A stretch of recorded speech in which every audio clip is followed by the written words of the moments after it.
Okay, I took off the other side, and it came apart a little bit cleaner.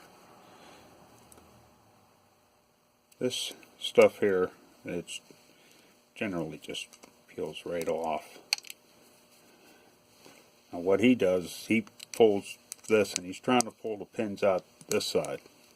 Come out this side. Come out from the back. You don't even have to take that front end off.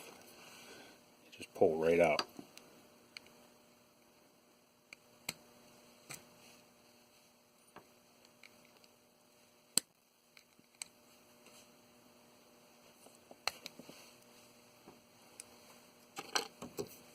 Those little bolt cutters, you can get them at Harbor Freight.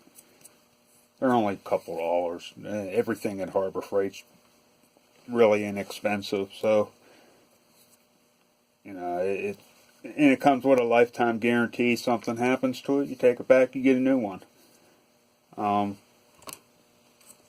Yeah, so that's the secret to these.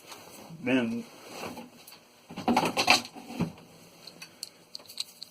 you got all this that goes in with your low grade wire. You leave that on there. He cut it off down here. Don't do that. Leave that on there. Now you're getting low grade wire price for this. Okay, hope it helps.